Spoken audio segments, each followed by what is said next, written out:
The ultimate reality in general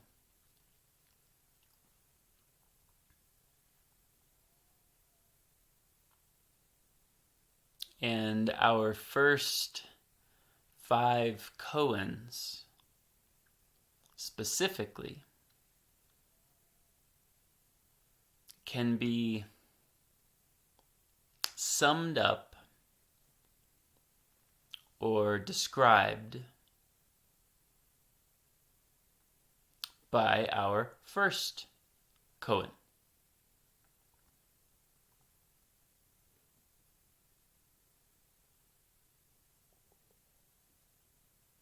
The ultimate reality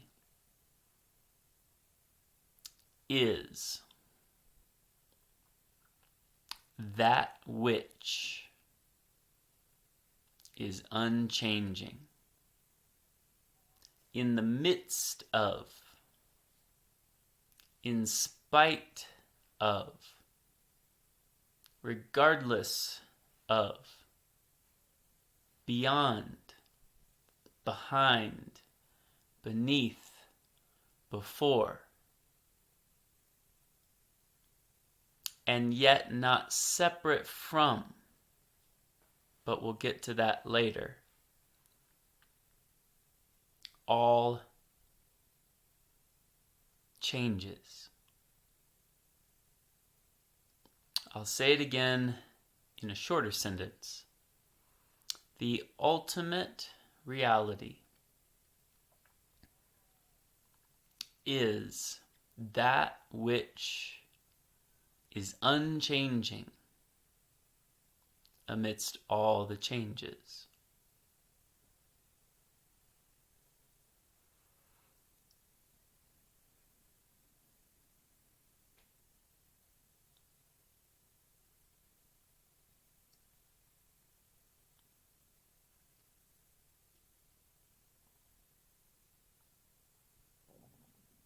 If you try to name an unchanging thing, if you try to make the ultimate reality an it, even though in our language sometimes that's the best we can do, language itself negates it, in fact.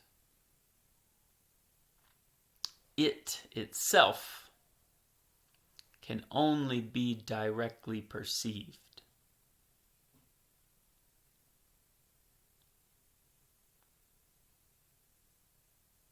Then that's not the ultimate reality.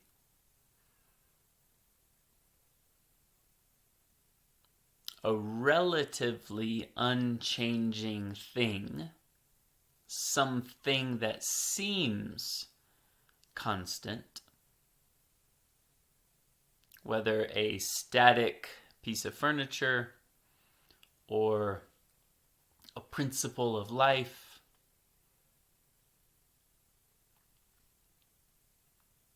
does have a beginning and an end in time and or space, whether exteriorly or interiorly.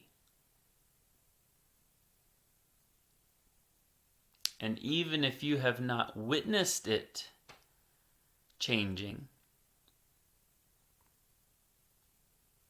it is at least changeful. It is subject to change. It could change.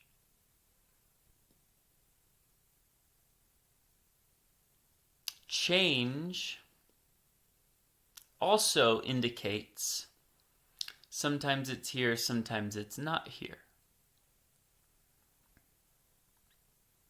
That's changeful.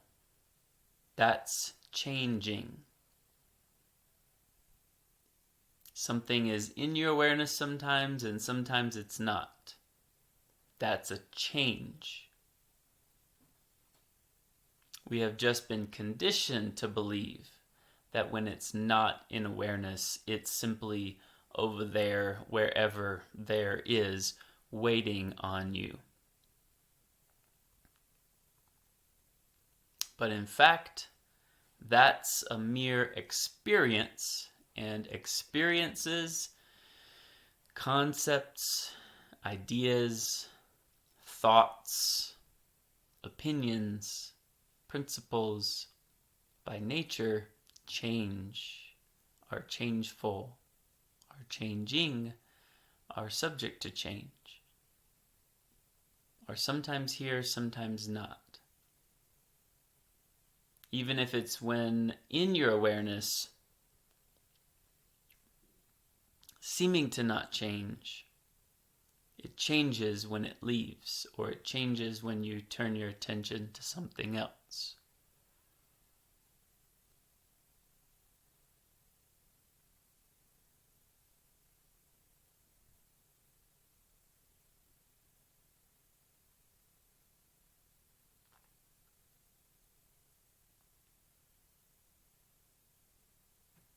So the ultimate reality, direct perception of that, is the recognition, the realization of that which doesn't change, that which is unchanging. And if this lands to the ego mind, there can be an interpretation or preference, whether you like things to change or don't like things to change.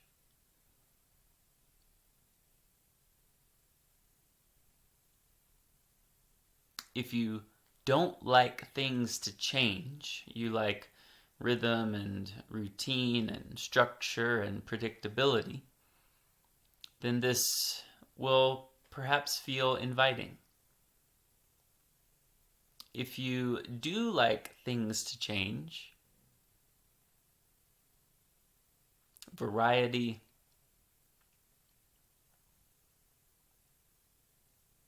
not doing the same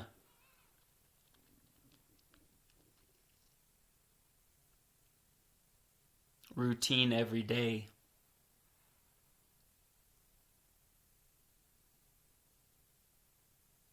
not following set schedules and patterns, then finding the unchanging might sound boring. But this still, for both of those, is registering in the changeful relative body-mind.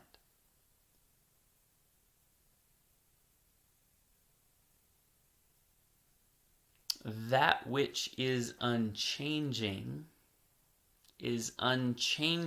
even in the midst of the changefulness of preferences and opinions and interpretations of the unchanging, or whether you like change or don't like change in life.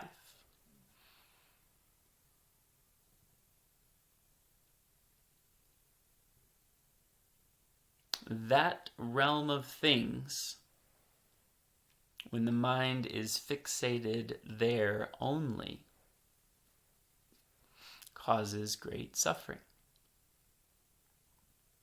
produces manipulation, control,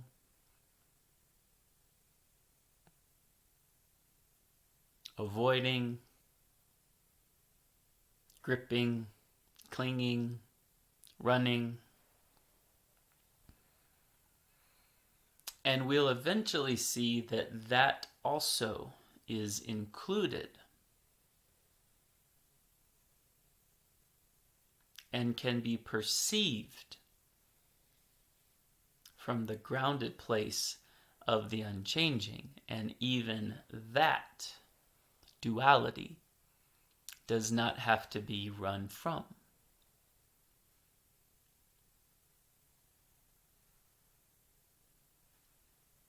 I would say on a deeper soul level, this kind of inquiry and conversation and contemplation either resonates with you or it doesn't. But it's not really a matter of preference. That's already missed the point.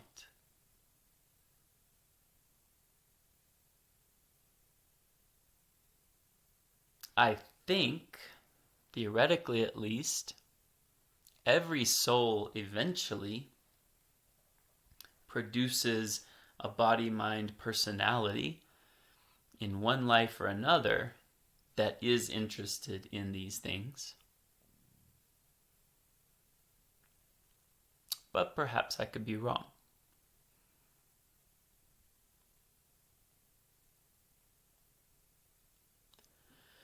The Koan format is only one of many, many, many ways to touch into that which is unchanging.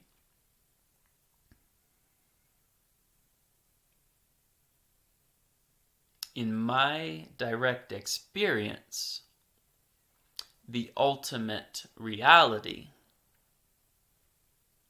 has itself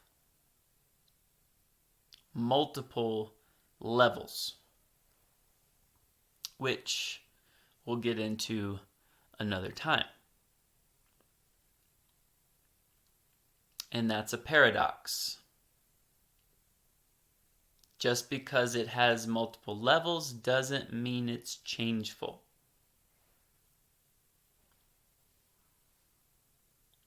Levels of subtlety in the seeing or the revealing of that which is unchanging. And it goes without saying, because I emphasize this in other work that I teach, the relative body-mind persona self that is experiencing the ultimate reality in whatever way determines what the experience of it is going to be.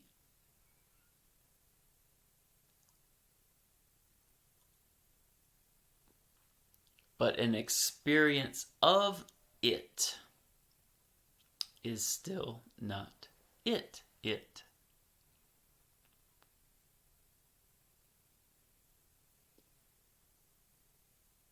In my direct perception as well, the ultimate reality has many flavors or facets. I like to use the image of a diamond, where the whole diamond is the ultimate reality, and each facet on it, depending on how it's turned with the light,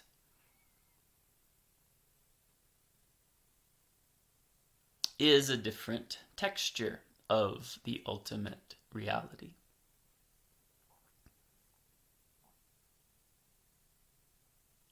And then as the light refracts through those facets, it creates a constituent relative reality tied directly to that facet of the ultimate reality.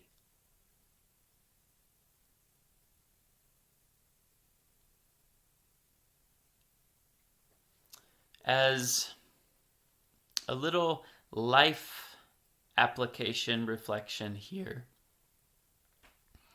we are constantly chasing or running from change. Anything you are constantly chasing or running from is causing suffering, or eventually will.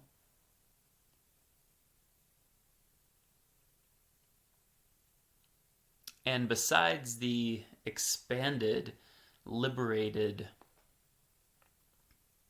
quote-unquote state, because states also technically come and go and change, but again, it's for lack of a better word. Besides the liberated, expanded state induced by awakening to the ultimate reality,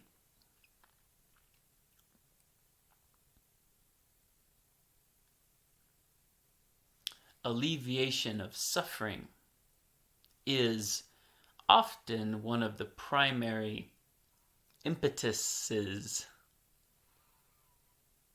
to seek it out, or one of the first things that's noticed, the first glimpse, the first implication is that suffering diminishes or goes away or is more manageable or seen from an entirely different perspective.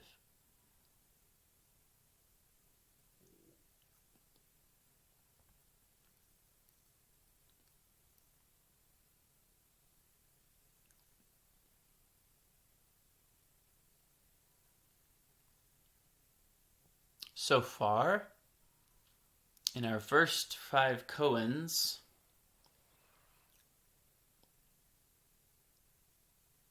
encapsulated, as again all of them pretty much are, by the first one, that which is unchanging. And again, that which is more appropriate than saying like the ultimate reality is something or is a thing that's unchanging. It's the thing that's unchanging in the midst of all the other things, because then that makes it another thing subject to change in your awareness, experienceable or not experienceable, online or offline, that there is yet still an unchanging ground of being and awareness deeper than that. So again, language is both limiting, but if you know how to use it appropriately, intelligently, language can then point back to the ultimate reality. Language can either box itself in or break free of all constraints. Sometimes you might have to know grammar or linguistics or really have kind of the experience of words, vocabulary, figures of speech, language, etc. that I do.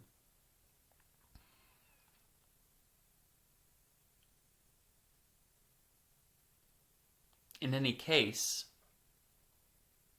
notice closely that when I say that which is unchanging, not the one unchanging thing,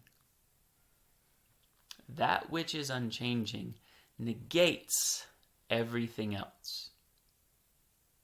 And you're simply left with that. That which is unchanging. Because as soon as you name something that is or is not changing, it's another relative thing subject to change. And because it only rises and falls with your awareness of it, then turning your attention to it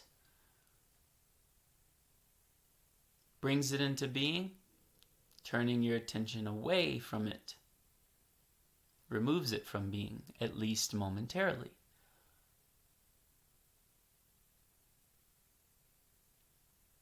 The end of the story of Jesus' 40 days in the wilderness says that the devil left him and waited for the next opportune time to return. I'm not necessarily equating things with the devil. But there does seem to be a contemplative parallel there. Things come, torture you, pleasure you,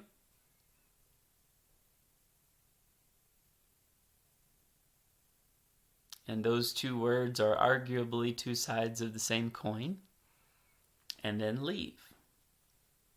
Or you turn your attention away, and they go until they come back, until you turn your attention to them again. And just trying to pretend something isn't there doesn't make it go away, by the way. It actually makes it more prominent, more unavoidable.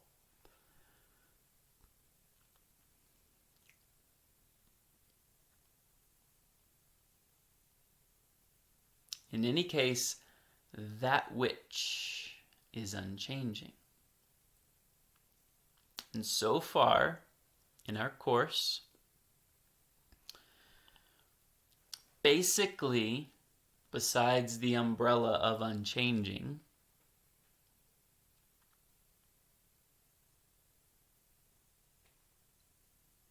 in Koan number 1, we have touched on two of these many facets of the diamond: awareness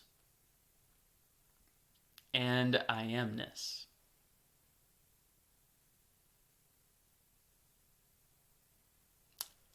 I am the only one aware of anything.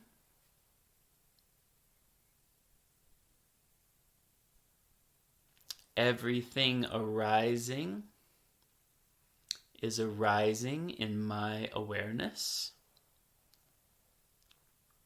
Nothing exists outside of or apart from my awareness. Even the word my indicates a presence. Who? Whose awareness? Mine. Who is the my referring to?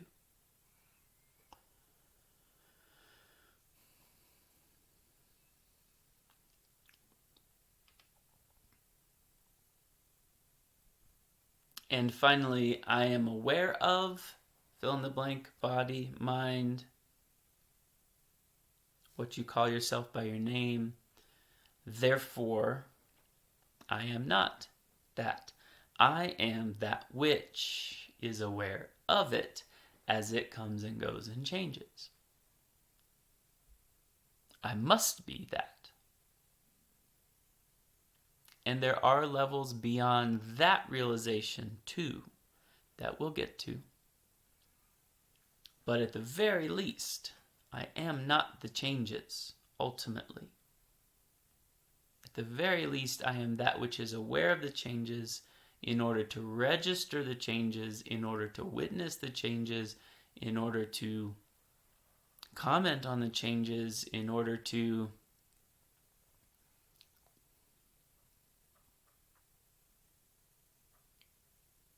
notice the moment it comes, stays, and goes.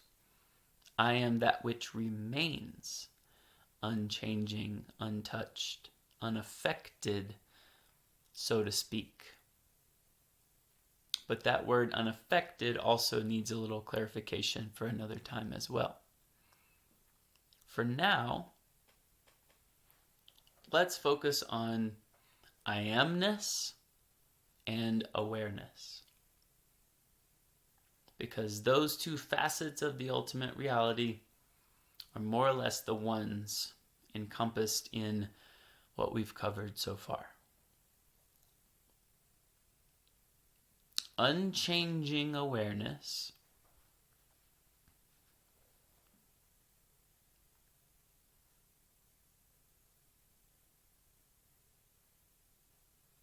is the awareness tied, as I said, each ultimate facet is tied or fragments down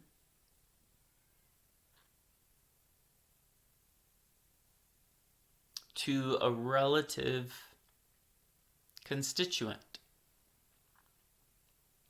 So ultimate awareness is the awareness, the unchanging awareness,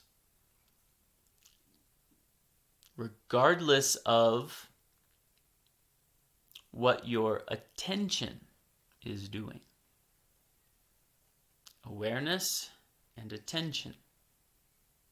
Attention can go from this thing to this thing to this thing. So attention, changeful in and of itself,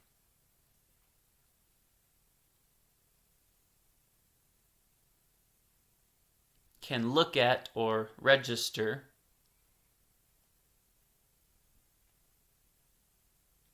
or be attentive to other changeful things, other potentially more changeful things than it, because that which you are aware of, that which you are perceiving on whatever level of perception, needs to be more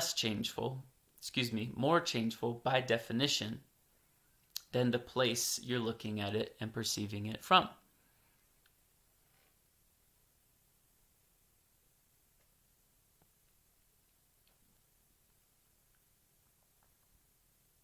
I'll say it a different way. The place that you're perceiving something from must be more stable, less changeful than the changes or changefulness of that which you are perceiving.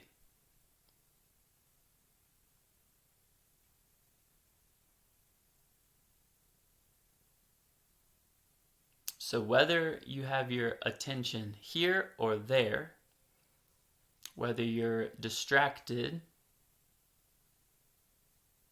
or not distracted,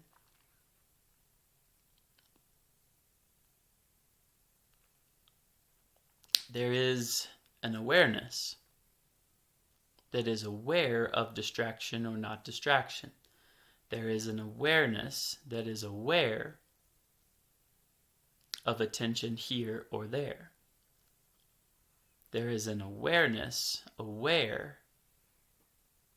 when attention itself goes to sleep. There is an awareness aware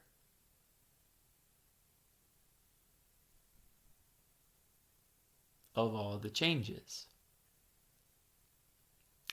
In awareness.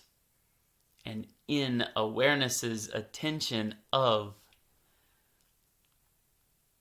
the world, interior and exterior. Same as I amness. I am the only one aware of anything. I am aware of this, therefore I am not that. I am.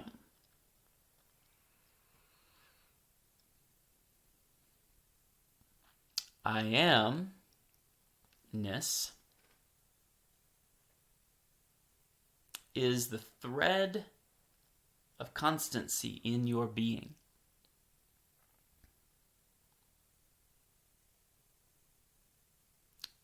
That is unchanging.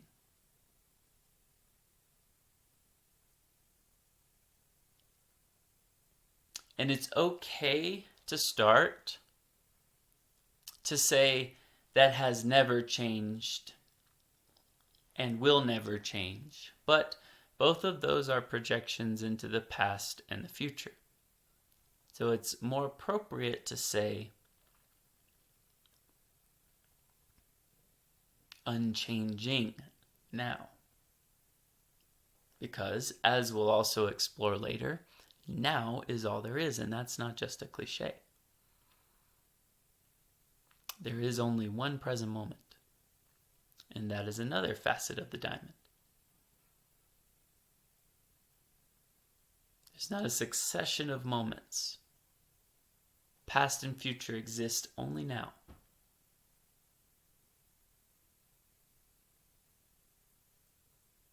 And therefore exist only as concepts, and therefore are things, and therefore are subject to change, and therefore are questionable as to their very existence. Illusory, which simply means, it doesn't mean not real, it simply means not what they seem, not what you've thought.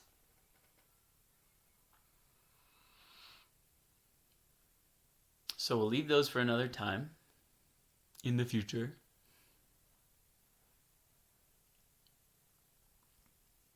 For now, I amness, awareness are unchanging. Facets of the unchanging ultimate reality. I amness, just like awareness is the unchangingness as attention waxes and wanes and shifts, I amness is who you are. It's who you are. Awareness is also kind of who you are, but notice there's a slightly different flavor. This was never taught to me. This was my own experience. There's different words for a reason. Awareness and I amness point to different facets.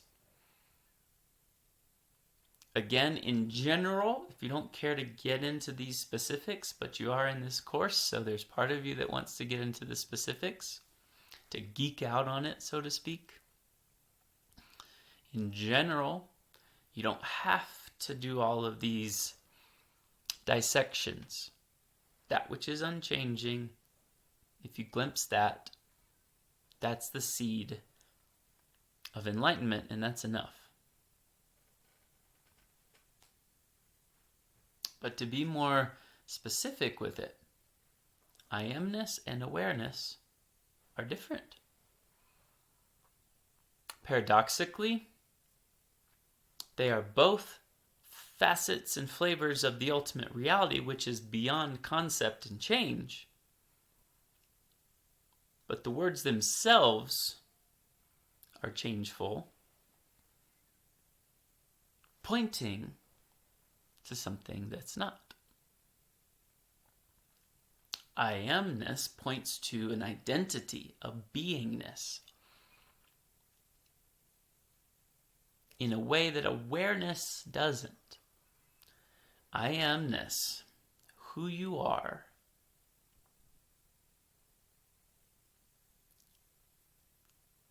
before your name, before your body, and I don't mean before in time.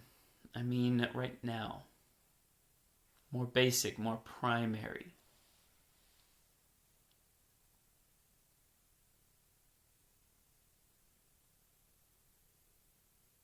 Track my words.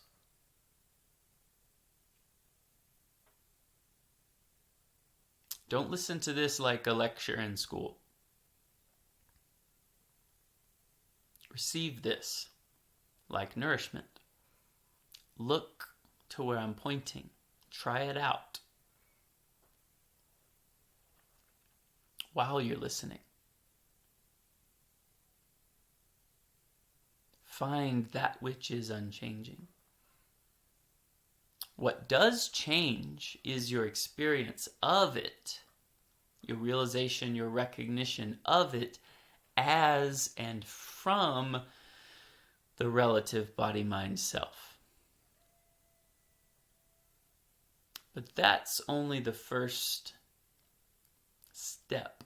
Eventually, and we can talk about this later as well, there's a flip, if you will, that takes place. Whereas before, your reference point was the relative you, or the relative mind, which turned to look at something beyond it. But then you realize that you are actually that which was looking at the turn that you thought you were doing of the relative body-mind to something beyond it. You were aware of that thing. So you realize you never were even the relative body-mind turning and looking. Again, you also were not that, which we'll get to later, but leave that for now. I amness. I am, therefore I am. Tell them, I am who I am sent you.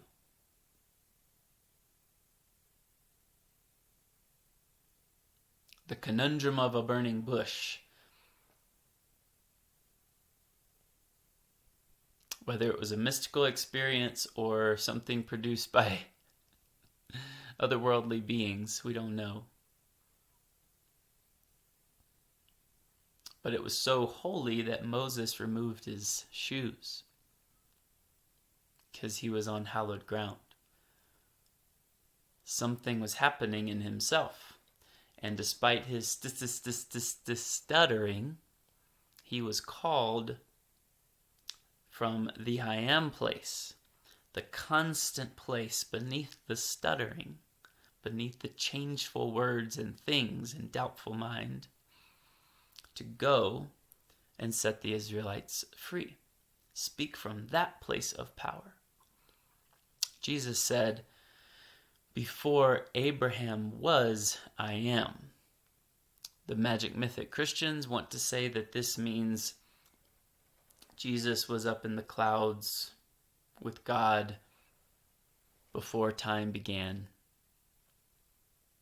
This may or may not be true, but that's another rabbit hole altogether. I'm simply questioning the typical magic mythic interpretation of it. He did not say, before Abraham was, I was. It matters. He said, before Abraham was, I am. Before even your ancestors, before here, now, not in time, before the concept of a lineage, or generations, or mommy, daddy, or your own birth, before that idea, you are. You simply are. Before all the changes in the body, in the mind, in the personality, in the aging process, in careers, in roles, in comings and goings of lovers and friends and family members, watching others die and be born, you are. There is also, again, just like a relative constant, a relative consistency of your name, Kemperness, we might say. Put N-E-S-S after your name. Try this out. There's a thread of Kemperness that has remained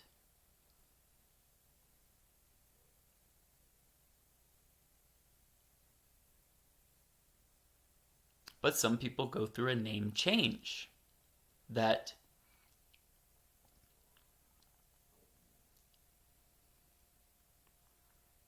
mirrors or reflects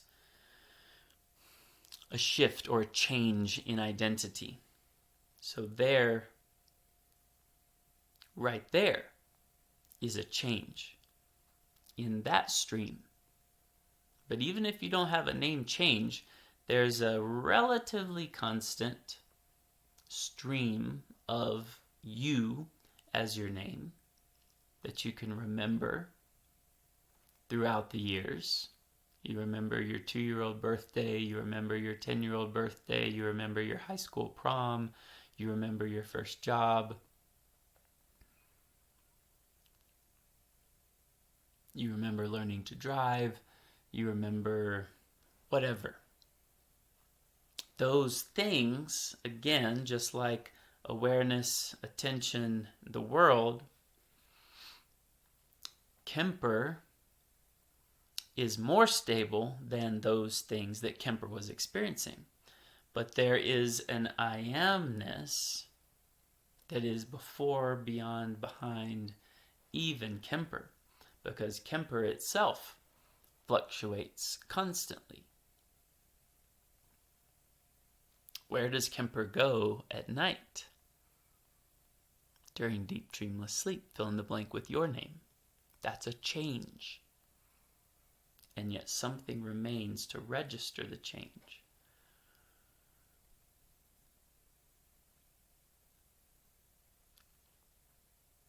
I am that. As a primary identity.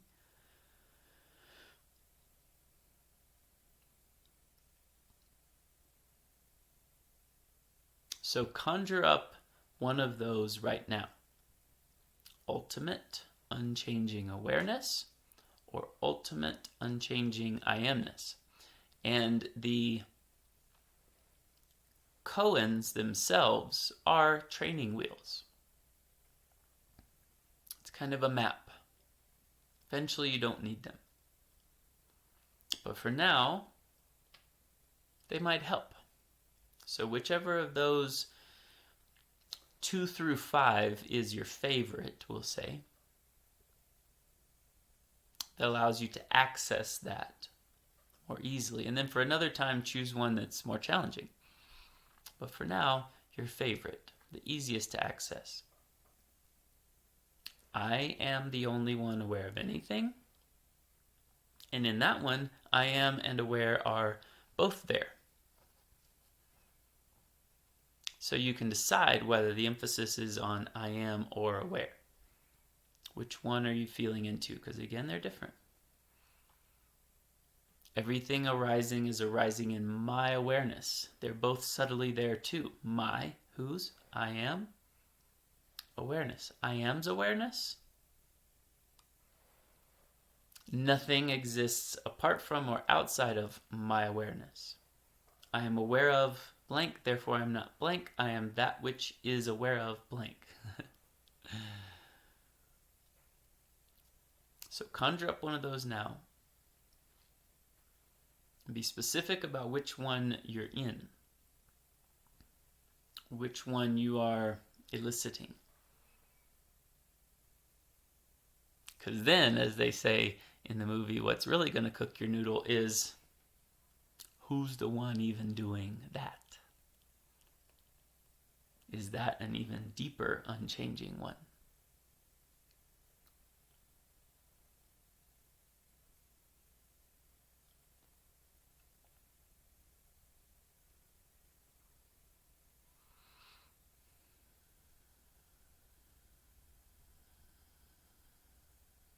Be with that for a few moments. Let it really come. Focus your attention on it. Again, eventually that shifts. You don't have to focus your attention on it. It's simply there. You simply are that. Despite the changes. Despite the focusing or not focusing. The attention or not attention. But for now, it requires some effort until it becomes effortless. It itself is effortless. It itself requires no focus or attention. But for now, to start, it's a new muscle that's being activated. It's a new compartment of consciousness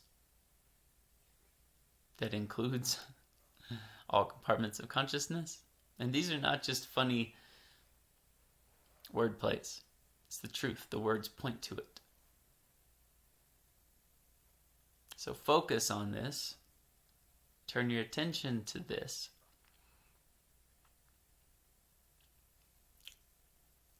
Give a little effort to sustain it.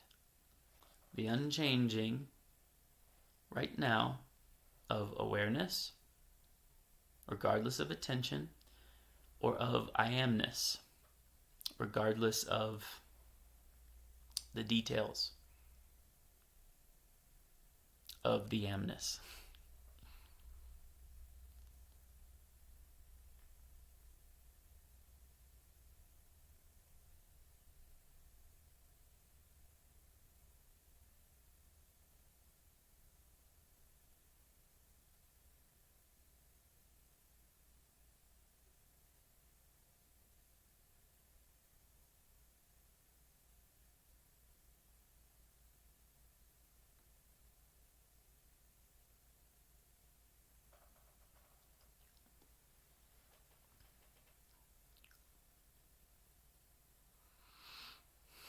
Now, I have a question.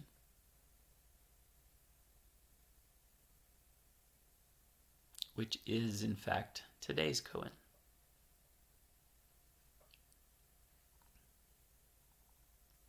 That, whatever that is, if you have adequately evoked it,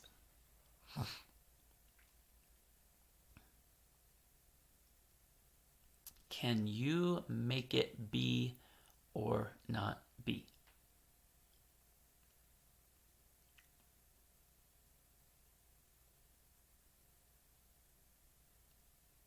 Can you make it go away?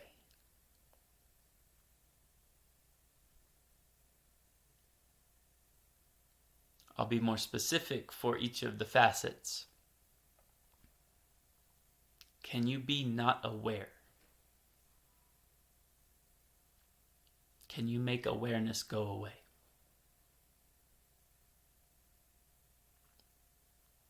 If you could, if you can, then that's a changeful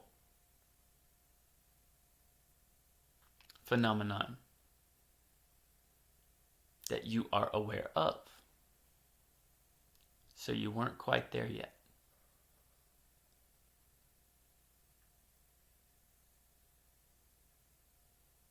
Which means any God that's a concept, any God that can change, any image of the Buddha is not the true Buddha, is not true God.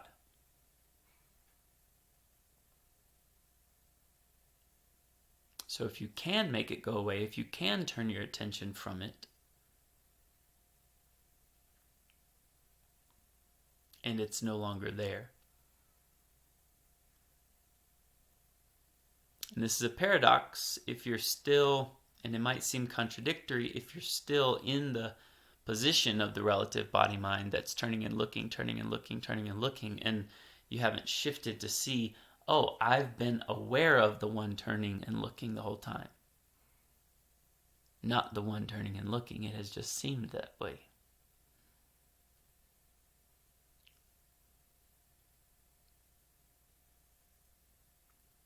So,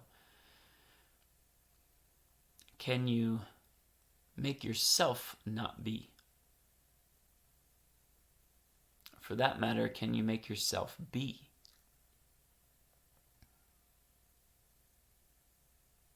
At this level of I amness. You can bring temper into existence, or whatever your name is.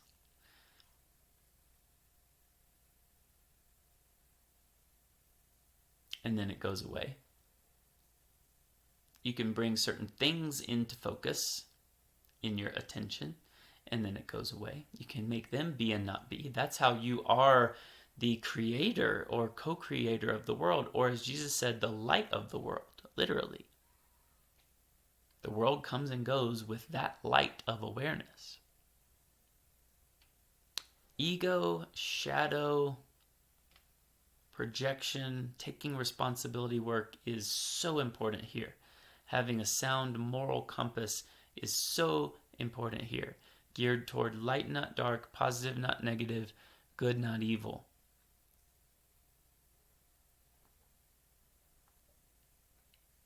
Because this can become an ego trip. But I assure you it is not. At least in essence.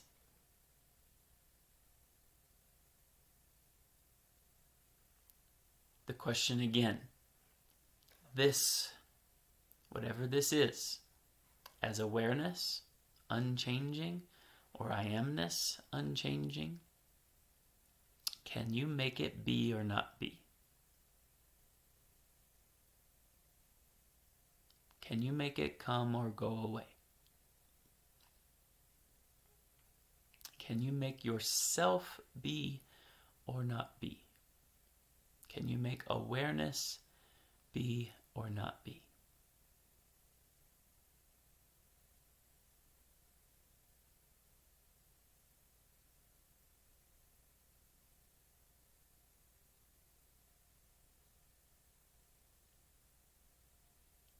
And then this is encompassed by the ultimate reality as a label itself, as a category. Can you make the ultimate reality be or not be?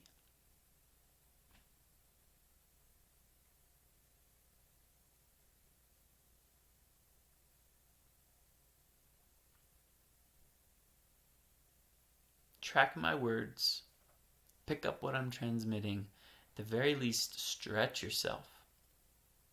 Know that it's possible to see this, take my word for it, and all others who have successfully done it, that it's, in parentheses, one of the most liberating, profound experiences, and that's something we'll get into another time as well.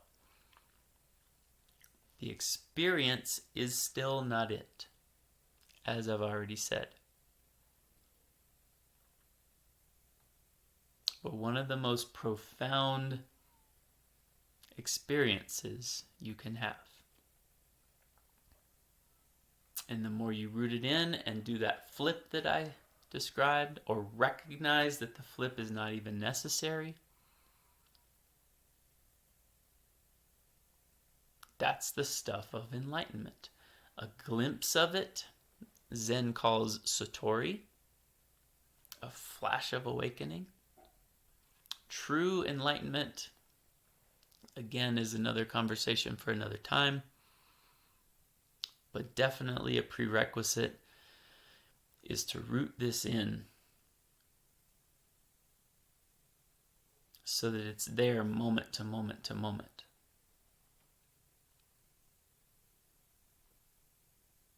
You don't have to conjure it up. It's simply there. Everything else is conjured up.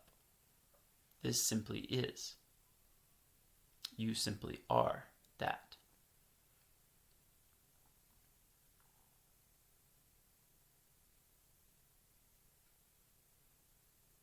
So let it stretch you.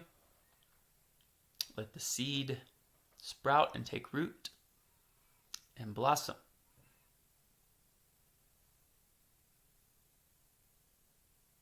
Continue reaching for it until you see that any reaching that you do is reaching away from it. I'll say that again. Continue reaching for it until you realize that any reaching is reaching away from it. The implications make themselves known. Don't worry about what this means or how to apply it to your life. It's like leaven, the kingdom of heaven. Rises from within and changes the shape from the inside out.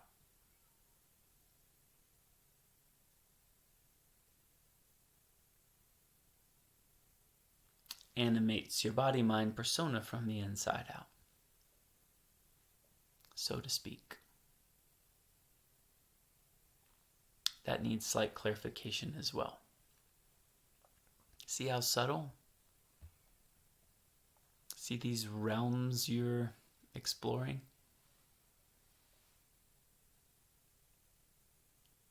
This question, can you make it or yourself or awareness, the ultimate reality, be or not be?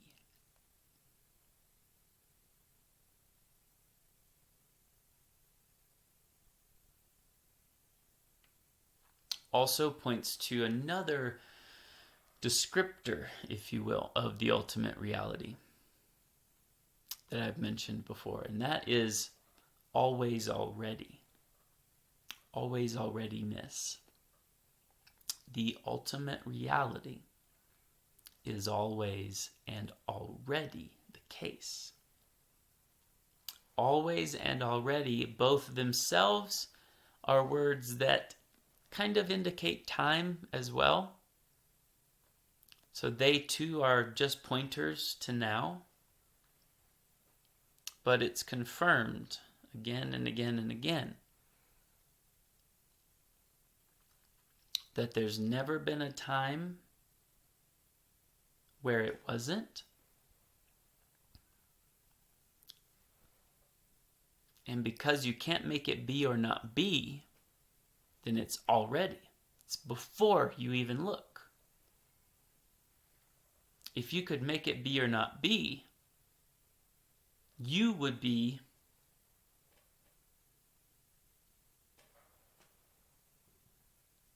noticing it come and go, which would mean it's not already or always. That which is always, already, and unchanging.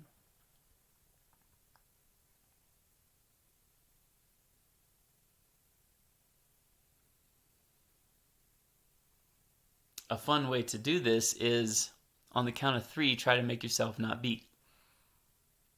On the count of 3, try to make yourself not aware. 1, 2, 3, go.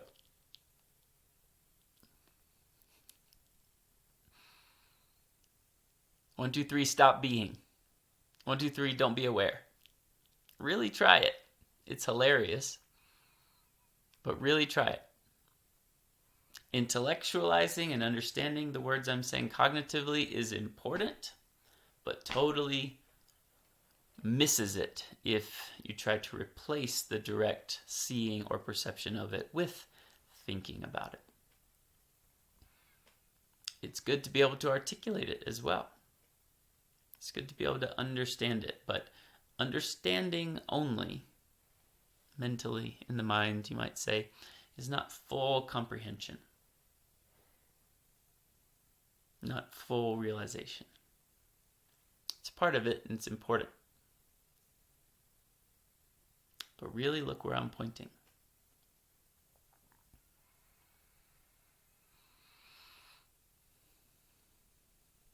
And then, when you try it out, and don't just take my word for it, try to make yourself be or not be. Now, this goes without saying, but it just popped into my head. This is not talking about suicide, okay? Because you cannot make yourself not be through suicide. That's a very dark and twisted and pathological attempt at this, because the relative experience has gotten so bad that they don't want to even exist anymore. But that's impossible. You cannot cut out existence. You can't cut yourself out from existence. You can't cut anything out from existence without injuring or cutting yourself. No pun intended. Just like I said, on the mild end of things, trying to ignore something doesn't make it go away. Trying to kill yourself doesn't make yourself not exist. Not to mention the most likely karmic repercussions of suicide. It's a theory, but who knows? Don't do that. Anyway, once you really try it out and see that you can't make yourself be or not be, can't make yourself aware or not aware, then sit with what's left. Sit with who's left. Who is that then? What is that then? That I can't make be or not be. I must be that in some kind of way.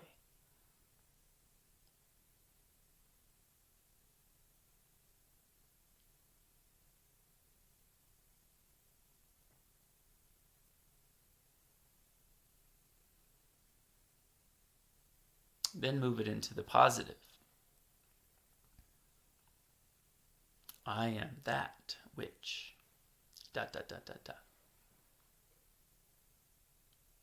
Rather than, I can't make myself go away. I can't make myself go away. No, you cannot.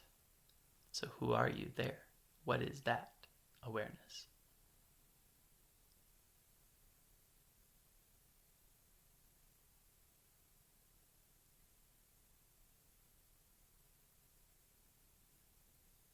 This is a paradox as well, but the same awareness,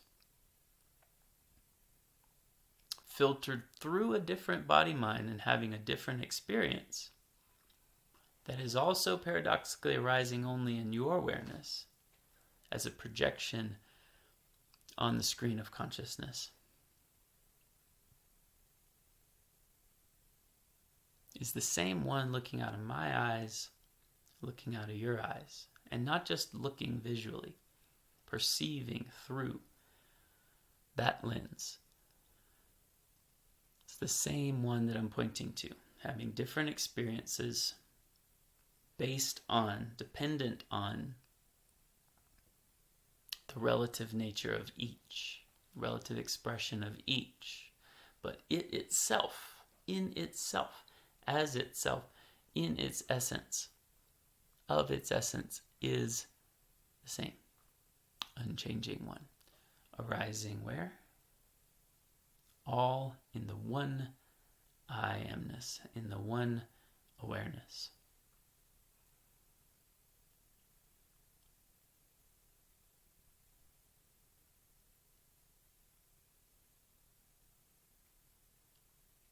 And it creates a morphic field when you slip into that, even though it's the same in all beings, when it's been activated, and that's another paradox because it's always activated, but when it's consciously activated by the being, in the being, and is growing and flourishing and expanding and evolving, increases your potentiality to receive it through direct transmission.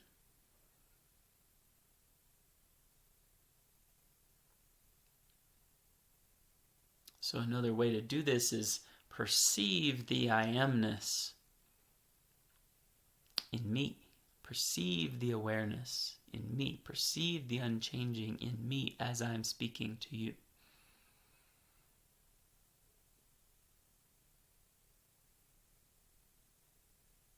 And that will assist its awakening in you. In you, beyond you, beneath you, through you. Amen. Namaste.